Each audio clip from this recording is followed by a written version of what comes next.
A cikin wannan bidiyon zan nuna muku ne za ku ƙirƙiri kowace irin waƙa kuke so, kama daga waƙa ta aure, ta soyayya, ta shauƙi, kai kowace kalar waƙa kuke so za ku iya ƙirƙirar ta kamar haka. Yeah.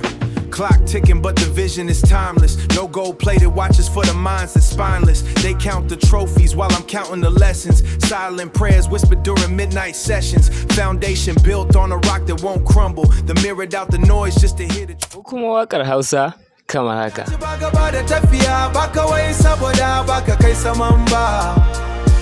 Ikon kai shi ne silke na, dorewa ita ce numfashi a cikin hayaki. Suna neman yan itace ba tare da shuka iri ba, ina shayar da gona da babu wanda zai iya. Kogin zuciyar Mansur ya wuce zurfin kowa ne kwarin duniya. Kamar duwatsu da suka tsaya da kyar, ƙaunarsa ga Fatima ba ta rawa. Yanzu duka za ku yi amfani da Gemini ku ƙirƙiri dukkanin irin waƙan da kuke so a kyauta da yaren Hausa ko yaren Turanci ba tare da kun biya ko sisi ba.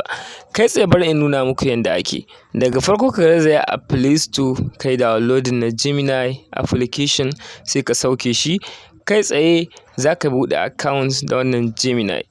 Bayan ka shigo za ka zaɓi new chat, sai ka zaɓi create music. Daga nan sai ka zaɓi irin yanayin tsarin waƙar da kake so. Misali ga templates nan daban-daban, za ka saurara sai ka ji wanda ya maka.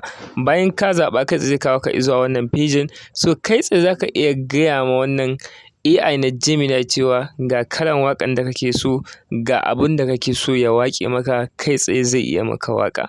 Za ka iya ɗauka wannan zuwa next step, shine sai ka koma a cikin ChatGPT, sai ka ce ChatGPT ya rubuta maka waƙa, tsararriyar waƙa irin tsarin da kake so, ko kuma kai ka rubuta abinka.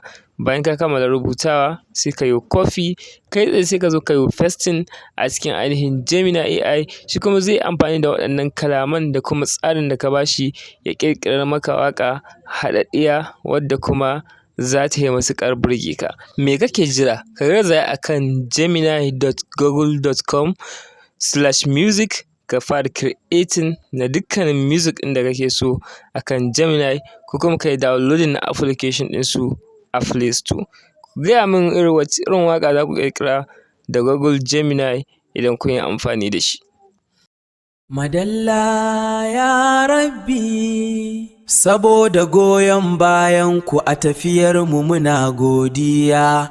Ga hikima da fasaha, ku shigo ku zama danginmu.